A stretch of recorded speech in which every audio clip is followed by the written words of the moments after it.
Wow. Okay, so this is some pretty wild stuff you've sent us this time. We're Yeah. diving into a whole new world order, I guess you It's could say. a proposed one. It is, and it's like straight out of, I don't know, a political thriller or something, you know? So totally. Yeah. From this MY.PATRIOTS.EUS. MY.PATRIOTS.EUS newsletter, right? Yeah. And then this formal document, this resolution, use REGENCYBER 1. Yeah, heavy stuff. It's pretty dramatic, I gotta say. Like, just the whole thing. Really is. So, like, restructuring. Changes. Yeah, big-time restructuring of international organizations as we know them. Yeah, exactly. And I think our mission today is to, like, try to break down what exactly they're even proposing. Right. You know, what are the big ideas here? And then what are the implications? Like, if this actually, like, somehow happened, what would that even look like? Right. And there's some things that are pretty surprising. Oh, yeah, there's some head scratchers in here for sure. Yeah, for sure. So let's get right into it, the central proposal here. Okay. Seems to be getting rid of the UN completely. Wow, yeah. And replacing it with something called the European Unison State. The EUS. The EUS, right? The EUS. And the newsletter doesn't hold back. They just straight up call the UN a utopia that either regulates peace or fuels conflict. Right. There no in-between, it seems. It's one or the other, right? Black or white. Yeah. Pretty stark, wouldn't you say? It's a very simplified take, I think, on a really complicated organization, you know? Right. But it's not even just the criticism. It's like that's the jumping off point to say get rid of the whole thing. Right. Like we got to just blow it up. That's it. Right. Like the only solution is complete dissolution. Wow.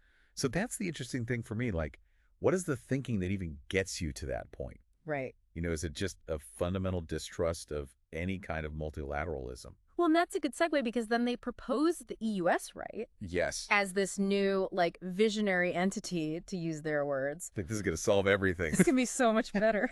Yeah, the UN didn't work, so obviously ours will, you know. Right. It's a very confident pronouncement. Like, it is. We know what we're doing. Yeah, and it's not just like an improvement or like let's tweak things a little. Right. This is like no complete replacement. Full stop.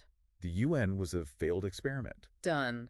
You know, and this is the way forward. So that, I think, speaks to a very particular worldview. Totally.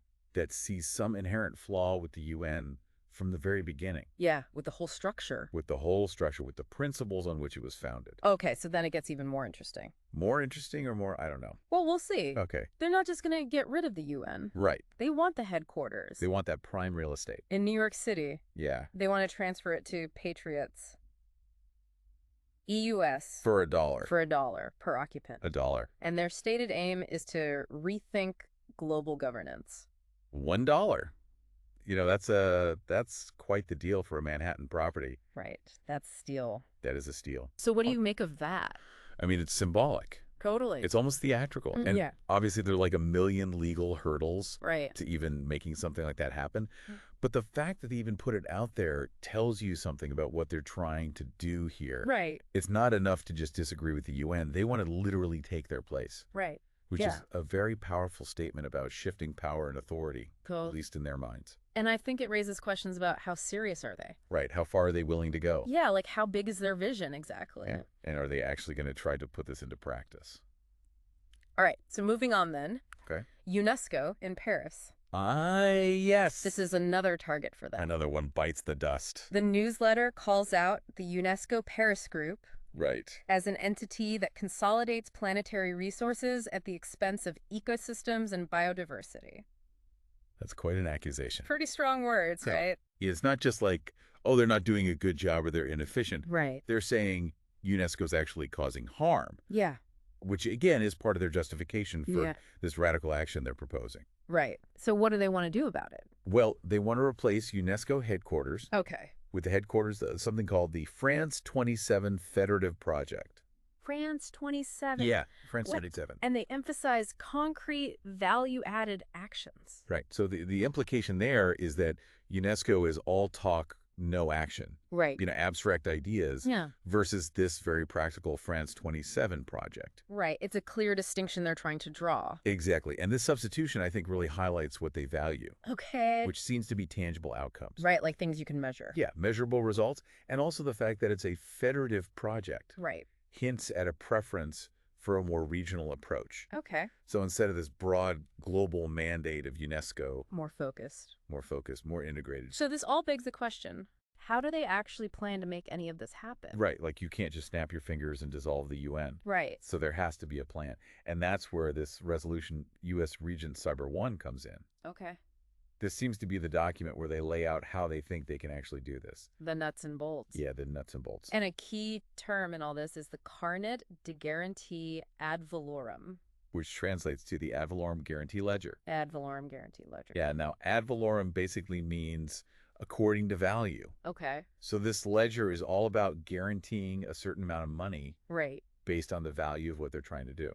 And the resolution spells out exactly how much money. They do. So for the repossession of UNESCO headquarters, right, to make way for this Français 27 headquarters, to set up, they're offering 197 euros. 197 euros. Which seems a little low. Yeah, remarkably low. Especially for a property like that in Paris. Yeah.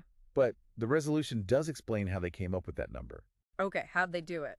Well, they say it corresponds to the number of members. Members? Yeah, quote-unquote members of UNESCO who are on site in Paris. Okay, so they did a head count, basically. Basically, and they came up with 197. And a euro per person. A euro a head. Yeah, makes sense.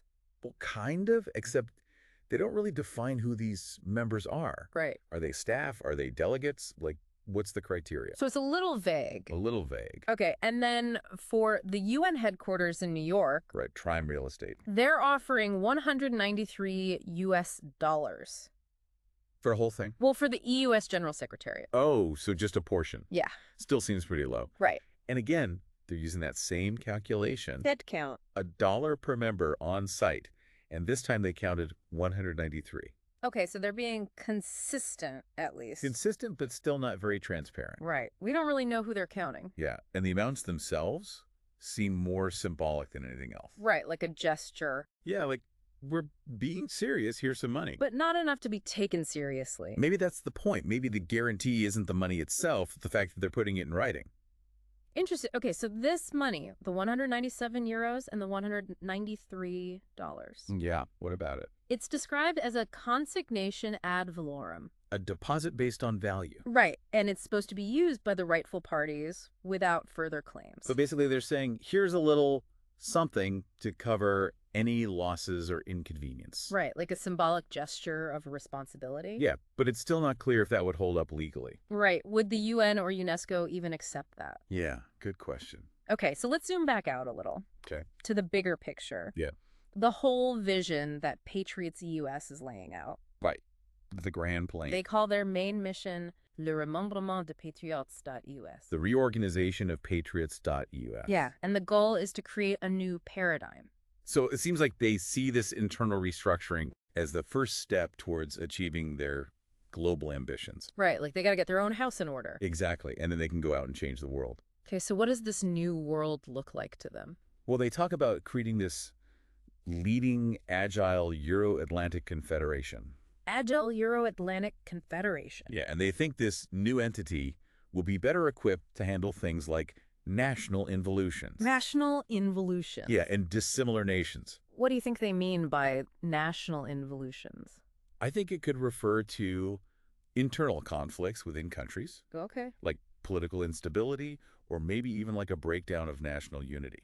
And how would this Agile Confederation address those things? Well, Agile suggests they want to be able to respond quickly and decisively. Okay. Maybe even intervene in ways that current international organizations can't or won't. Interesting. So it raises questions about how much power they want this new entity to have. Exactly. And how much national sovereignty would countries be willing to give up? Right. Good point. And then to top it all off, they issue this appel au continent. Appel au continent. A call to the continents. Urging other nations to join them. In this transformative life-saving dynamic. Transformative life-saving dynamic. Yeah, and this is where it gets really interesting. Okay. They say this is for present and future generations, on Earth or beyond. On Earth or beyond. Yeah, so they're not just thinking about this planet. Wow. They're thinking about space exploration and colonization and who knows what else. It's a pretty grand vision. It's huge. Yeah, it's really ambitious.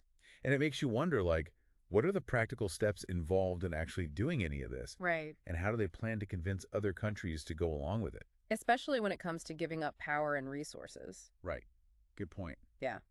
Okay, so now that we've gone through all this... Yeah, it's a lot. It's a lot to take in. Yeah. It's important to remember a few key things. Okay. This newsletter from MY.PATRIOTS.EUS is just one perspective. Right. It's their very particular take on the world. And they clearly have some strong opinions about the UN and UNESCO. They do. They definitely see them as the enemy. Right. And we should emphasize that this is not a mainstream view. Exactly. This is not how most people think about international organizations. Right. It's a very specific and some might say radical perspective. Okay. And the second thing to remember is that the resolution we talked about, that's just a proposal. Right. It's their idea of how this could all work. And it's not clear at all if it's even legal. Yeah, or if the UN or UNESCO would ever agree to any of it. Right. And that leads to the third and maybe most important point. What's that?